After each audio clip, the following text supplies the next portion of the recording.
இந்த register marriage நடக்கலன்னு தெரிஞ்சதும் என் மனசுக்குள்ள பட்டாம்பூச்சியா பறந்த மாதிரி இருந்ததே. ஏன் அம்மா முன்னாடியே சந்தோஷமா இந்த கல்யாணம் நின்னுடுச்சுன்னு ஓனு கத்தணும் போல தோணுச்சு. அதுவும் எதனால? அப்பாடா, இவ்ளோ நேரம் நெஞ்சில யாரோ ஏறி நின்ன மாதிரி கனமா இருந்தது. இப்பதான் எனக்கு மூச்சே வருது. கடவுளே, எனக்கு ஏன் இப்படி எல்லாம் தோணுதுன்னே புரியல.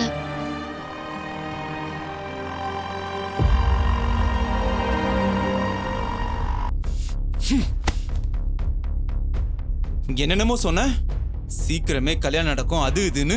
இப்ப என்னாச்சு பாத்தியா? நீயும் பிளானும். எனக்கும் இப்படிலாம் நடக்கும்னு எப்படின்னு தெரியும்?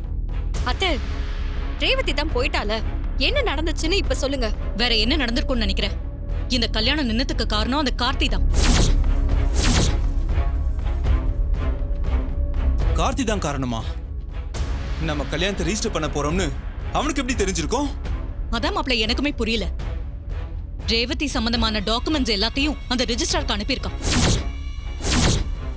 அத பார்த்துட்டு இந்த கல்யாணத்தை பண்ண முடியாதுன்னு டாக்குமெண்ட்ஸ் அவர் கிழிச்சிட்டாரு. இப்ப என்னத்த பண்றது? முதல்ல வீட்டுக்கு போலாம், மத்தத அங்க பேசிக்கலாம் வாங்க. சகல பண்றதெல்லாம் பண்ணிட்டு அத்தை எப்படி போறாங்கன்னு பாத்தியாப்பா? எப்படியோ சகல பெரிய கண்டத்துல இருந்து ரேவதியை காப்பாத்திட்டப்பா. அத்தை ரேவதியை கூட்டிட்டு ரிஜிஸ்டர் ஆபீஸ்க்கு வந்திருக்காங்கன்னு சொன்னதும் எனக்கு அப்படியே பதட்டம் ஆயி போச்சுப்பா. என்ன ஆகுமோ ஏதாகுமோ நினைச்சு எனக்கு உயிரை போற மாதிரி ஆச்சு சகல. கடவுள் புண்ணியத்துல எப்படியும் அந்த கல்யாணத்தை நிப்பாட்டிட்டப்பா. இப்பதான் எனக்கு நிம்மதியா இருக்கு. அத்தை இதுக்கப்புறம் என்ன பண்ண போறாங்கன்னு தெரியல. எங்க வீட்டுல என்ன நடந்தாலும் உடனே எனக்கு கொஞ்சம் தெரியப்படுத்துறீங்களா? நிச்சயமா சகல. அப்ப நான் கிளம்பட்டுமா? சரிங்க. ரேவதி ஆபீஸ்க்கு தான் போறா, நானும் கிளம்புறேன். சரிப்பா, வரேன். சொல்லுங்க சார். ரேவதி கொஞ்சம் உள்ள வாங்க. இதோ வரேன் சார்.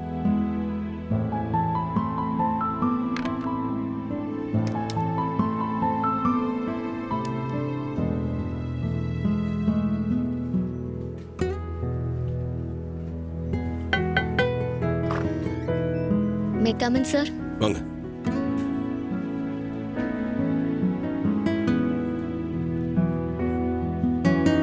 உட்காருங்க. பரவாயில்ல சார்.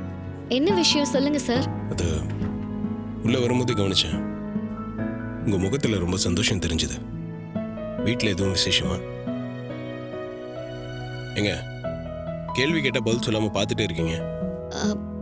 இல்ல சார், எனக்கு உங்களை பார்த்தா ஆச்சரியமா இருக்கு. ஏங்க அப்படி சொல்றீங்க? இல்ல, நான் சந்தோஷமா இருந்தாலும் கண்டுபிடிக்கிறீங்க, சேடா இருந்தாலும் கண்டுபிடிக்கிறீங்க. எப்படி சார் இதெல்லாம் கண்டுபிடிக்கிறீங்க? ஏங்க உங்க முகத்தை பார்த்தாலே தெரியுதுங்க, இதுல ஆச்சரியப்படுறதுக்கு என்ன இருக்கு?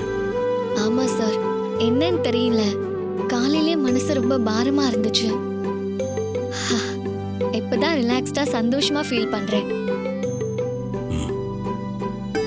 எப்போ எப்படி இருங்க சந்தோஷமா பார்க்க ரொம்ப நல்லா இருக்கு.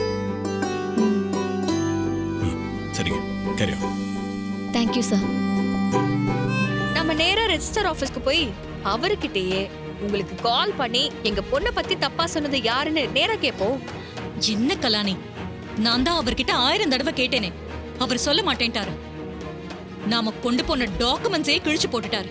ஒருவேளை மாமா, ரோஹிணி இல்ல மயிலு இவங்க யாராவது ரெஜிஸ்டருக்கு கால் பண்ணி ரேவதி பத்தின உண்மையை சொல்லிருப்பாங்களோ, இந்த கல்யாணத்தை நிறுத்திருப்பாங்களோ?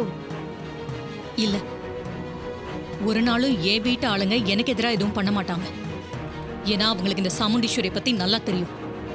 உங்க மேல எல்லாருக்கும் பயம் இருக்கிறது உண்மைதான், அத நான் ஒத்துக்கிறேன். ஆனா அதுக்காக அவங்க கார்த்திக்கு ஹெல்ப் பண்ணாம இருப்பாங்களா? என்ன மீறி அந்த கார்த்திக்கு என் வீட்டுல இருக்கிறவங்க யாரும் உதவி பண்ணிருக்க வாய்ப்பே இல்லை. அப்படி அவங்க உதவி பண்ணா நான் சும்மா இருக்க மாட்டேன்னு அவங்க எல்லாருக்கும் தெரியும். ஆனா நீ சொன்ன மொத்த பேர்லயும் எனக்கு பயப்படாத ஒரே ஆளு அந்த கார்த்தி தான். அதனாலதான் எனக்கு அவன் மேல சந்தேகம் ரொம்ப வலுவா இருக்கு. அத்தை, இப்படியே பேசிட்டு இருக்காம நாம திரும்ப போய் அந்த ரெஜிஸ்டரை மீட் பண்ணி பேசுவோம். நீங்க நினைச்ச மாதிரியே கார்த்தி இந்த வேலையை பண்ணிருந்தா நம்ம இன்னும் கொஞ்சம் அலர்ட்டா இருப்போம். நீ சொல்றது சரிதான். நேரா போய் ரெஜிஸ்டர் கிட்ட கேட்டா எல்லா உண்மையும் தெரிஞ்சிடும். ஒருவேளை இதெல்லாம் நான் நினைச்ச மாதிரி அந்த கார்த்தி வேலைய மட்டும் இருக்கட்டும். அவன் கிட்ட நேரா போய் நான் பேசுற பேச்சுல இனி அவன் என் பொண்ணு பக்கமே வரக்கூடாது.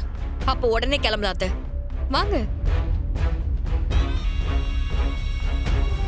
Okay sir, thank you.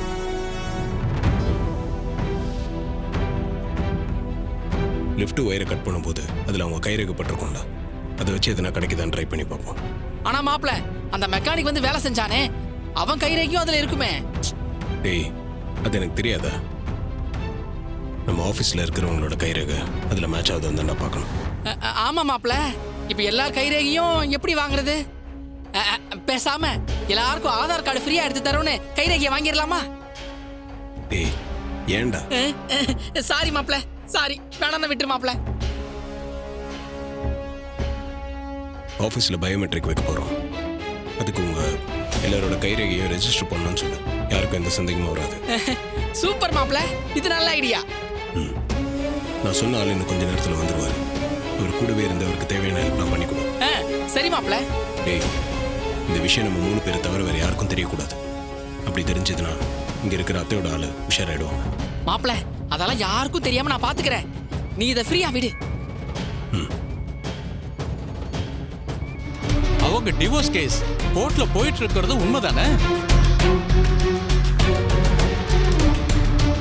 சொல்லுமா, உண்மைதானே? அது மட்டும் இல்ல, பழசெல்லாம் அந்த பொண்ணு மறந்து போயிருக்கும் போது அந்த பொண்ணை கூட்டிட்டு வந்து கல்யாணம் பண்ண நினைக்கிறீங்களே, அது தப்பு இல்லையா? எங்க பொண்ணுக்கு என்ன நடந்ததுன்னு முழுசா தெரியாம யாரோ ஒருத்த அறகுறையே ஏதோ சொல்லி அவன் இந்த கல்யாணத்தை தடுத்து நிறுத்திருக்கான். அவன் தப்பானவன் சார்.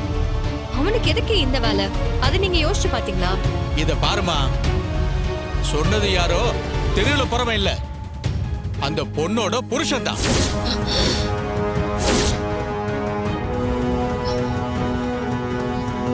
என் மனைவிக்கு பழசெல்லாம் ஞாபகம் இல்ல. அப்படி இருக்கும்போது என் மனைவிக்கு கல்யாணம் பண்ண நினைக்கிறது சட்டப்படி தப்பு இல்லையான்னு கேக்குறாரு. நான் என்னமா பதில் சொல்ல முடியும்? அவரு சும்மா போற போக்குல எதுவும் சொல்லல, எல்லாத்துக்கும் பக்காவா ப்ரூஃப் கொடுத்திருக்காரு. அவரு கொடுத்த தகவல்லாம் வெரிஃபை பண்ணதுக்கு அப்புறம் தான் இந்த கல்யாணத்தையே நான் நிறுத்தினேன். போதுமா? கலா, நான் சொன்னேன்ல, இதெல்லாம் அவன் பார்த்த வேலைதான். மேடம், இப்பதான் எமோஷன் ஆகி எல்லாத்தையும் உளறி நீங்க கேட்ட விவரத்தை நானே சொல்லிட்டேன்ல. இனிமே நீங்க எது பேசுறதா இருந்தாலும் அவர்கிட்ட போய் டைரக்டா பேசுங்க. ஆனா அதுக்கு முன்னாடி உங்க பொண்ணுக்கு லீகலா டைவர்ஸ் வாங்குங்க. தயவு செஞ்சு அதுவரை இந்த பக்கமே வராதீங்க. ஓகே, கிளம்புங்கம்மா.